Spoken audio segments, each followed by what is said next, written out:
Himachal news, सच का सामना, जो दिखाए खबरें सच्चाई से। धन्यवाद। और तमाम चैनलों का हम लोग धन्यवाद करते हैं जिन्होंने स्वर्ण समाज की आवाज उठाने का जो बीड़ा उठा के और हर एक परिवार के जन जन तक आवाज पहुंचाने के लिए आपका आभार एवं साधुवाद। आज हम लोग जिस मकसद से जिला सोलन में आपके समक्ष आके प्रेस वार्ता के रूप में हम लोग लोगों के लिए एक जो मैसेज देने की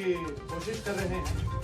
वो ये है कि हमारी 15 नवंबर 2021 को शिमला से चौड़ा मैदान से बाबा भीमराव अंबेडकर जी के चरणों के पास से जो यात्रा शव यात्रा निकालने जा रहे हैं उस यात्रा का नाम है स्वर्ण समाज अधिकार पद यात्रा। और ये पद यात्रा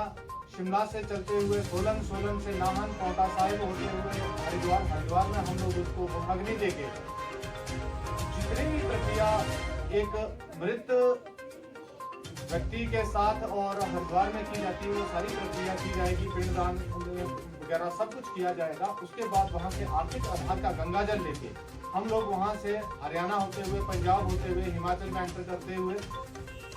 कांगड़ा में जब हम लोग 10 तारीख को पहुंचेंगे तो वहां पे विधानसभा सत्र का वो पहला दिन होगा और हिमाचल प्रदेश का संपूर्ण 62 लाख लोग जो हमारे स्वर्ण समाज के हैं वो लोग वहां पे सभी लोग उस महान यज्ञ में शामिल होंगे। और हिमाचल प्रदेश सरकार को जो अभी तक हिमाचल प्रदेश के स्वर्ण समाज की आवाज को अनदेखा कर रही है, हिमाचल प्रदेश के स्वर्ण समाज के अधिकारों का हनन कर रही है, उसके विरोध में स्वर्ण आयोग गठन ना करना, उसके लिए सभी लोग एकत्रित वहां पे हो ऐसी आशा हम लोग रखते हैं।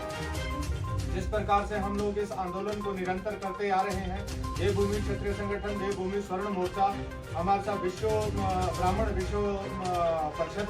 के सदस्य हमारे साथ शर्मा जी भी है और सिख प्रकोष्ठ के हमारे पदाधिकारी भी हैं। हम लोग तमाम जनरल कैटेगरी के लोग हैं इस आंदोलन को करने के लिए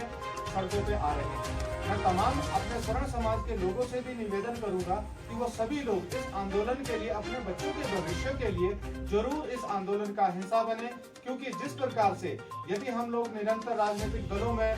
मिलजुल के कार्य करते रहेंगे तो हम लोग अपने बच्चों का भविष्य कभी भी सुधार नहीं सकते। जिस प्रकार से SC ST एट्रोसिटी के केस झूठे केस हम लोगों के ऊपर होते हैं और हम लोगों को 2-3 साल प्रताड़ना झेलने के बाद वो झूठे केस जब पाए जाते हैं उसके बाद हमारा वो समय हमारे किसी भी प्रकार की सहायता सरकार हमें नहीं करती। हमारे युवा वर्ग हैं, युवा वर्गों के लिए किसी भी प्रकार की योजना सरकार नहीं देती, जबकि उल्टा विशेष वर्ग के लिए आरक्षित वर्ग के लिए सरकार की निम्न प्रकार की योजना है कि जिसका पूरा बखान किया जाए तो 100 पेज भर जाएंगे। जिस प्रकार से प्रदेश सरकार ने या केंद्र सरकार ने अब तो किसानों को भी आपस में बांट दिया है जातीय आधार पे कि यदि स्वर्ण समाज का किसान है तो उस किसान को किसी भी प्रकार की सब्सिडी नहीं मिलेगी, परंतु यदि वो आरक्षित वर्ग का किसान है तो उससे सरकार 50% आरक्षित वर्ग को सब्सिडी देती है, जो कि बहुत दुर्भाग्यपूर्ण है। ये सरकारें निरंतर हम लोगों को जातियों के नाम पे बांट रही है, निरंतर योजनाओं के नाम पे बांट रही है और हमारा स्वर्ण समाज के वो नेता जो विधानसभा में बैठे हैं वो मूक विदुर होके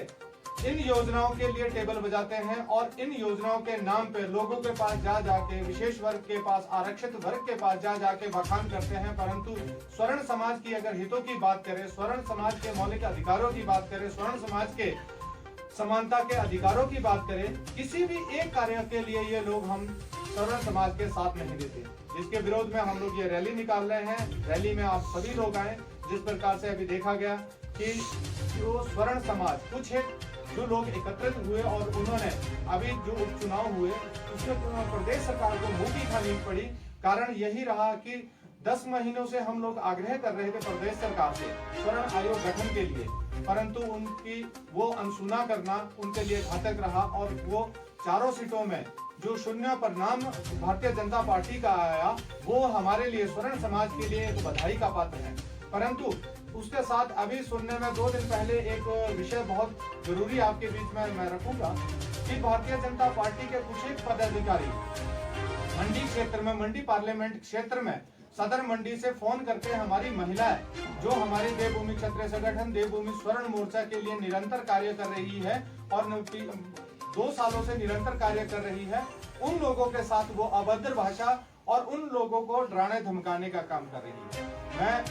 उन तमाम राजनीतिक दल और भारतीय जनता पार्टी के उन पदाधिकारी और शीर्ष नेतृत्व को भी बताना चाहूंगा, आपके माध्यम से एक चीज मैसेज आपके माध्यम से देना चाहूंगा कि कहीं गलती से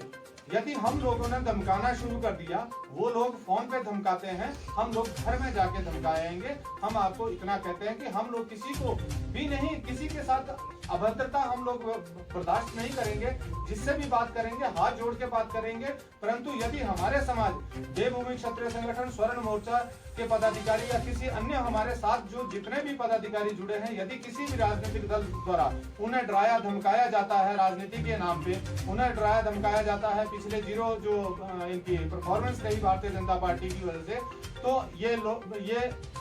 कान खोल के सुन रहे हैं कि आने वाला समय डराने धमकाने का नहीं, या तो जमीन पे काम करो या स्वर्ण समाज के लिए योजना दो। तब यदि कोई वोट नहीं देता, आप हकदार है, आप बात करने के हकदार है, परंतु जब तक आपने किसी प्रकार का निर्णय किसी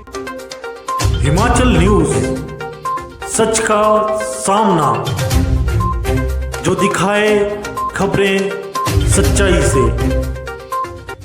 हम हैं हिमाचल न्यूज, जो दिखाए सच का आईना।